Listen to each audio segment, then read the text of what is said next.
Bonjour à tous, aujourd'hui je vous propose en Ariège un itinéraire que je voulais faire depuis très longtemps. Enfin ce vœu est exaucé, c'est l'étang de Bézines au-dessus de l'Hospitalet Pré-Landor, situé sur le chemin des Beaux-Hommes, c'est-à-dire sur le GR 107 au balisage rouge et blanc.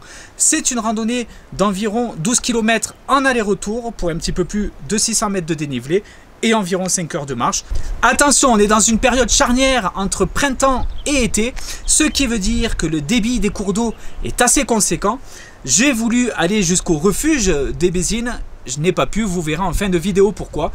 Le principal, c'est que l'objectif était réalisé. Mais voilà, soyez vigilants et aussi un petit conseil, démarrez très tôt cette randonnée, pourquoi pas à l'aube. Allez, c'est parti, on attaque du parking de la gare de l'Hospitalet Pré-Landor. Depuis la gare de l'Hospitalet, on déambule tranquillement dans le village, le temps de rejoindre un panneau multiples itinéraires et nous on va prendre la direction de l'étang des Bézines en suivant le GR 107. Très vite, on prend de la hauteur, laissant le village derrière nous et après un peu plus d'1 kilomètre, on atteint une deuxième intersection où on va laisser le chemin de droite partir vers le col de Puymorens pour pouvoir s'engager à gauche en direction de l'étang des Bézines.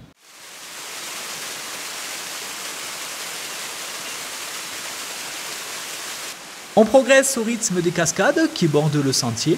Ces dernières sont bien alimentées par la fonte des neiges.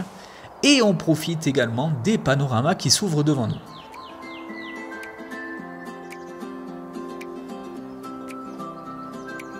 Plus loin, le chemin se transforme en un joli sentier en balcon baigné par les premiers rayons du soleil, d'où l'intérêt de partir tôt le matin.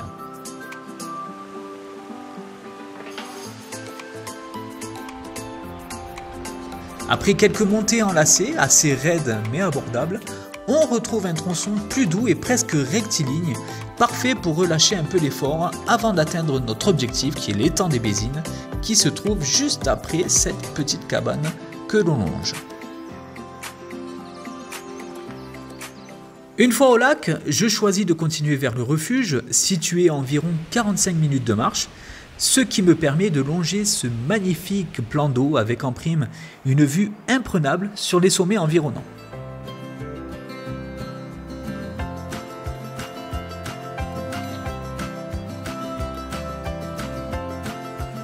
Mais plus loin, je vais croiser le ruisseau de la Coume d'Or qui coule à flot, ce qui m'empêche de continuer mon circuit.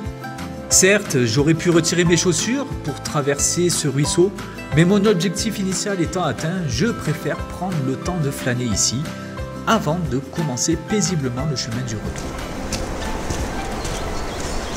Et c'est ici que je vous quitte avec cette merveilleuse vue. J'espère vraiment que vous êtes régalés sur cet itinéraire que vous retrouverez évidemment sur le site des Escapades de Mika en partenariat avec l'application de randonnée Visorando. Moi, je vais aller chercher de nouveaux itinéraires à vous proposer pour la prochaine fois.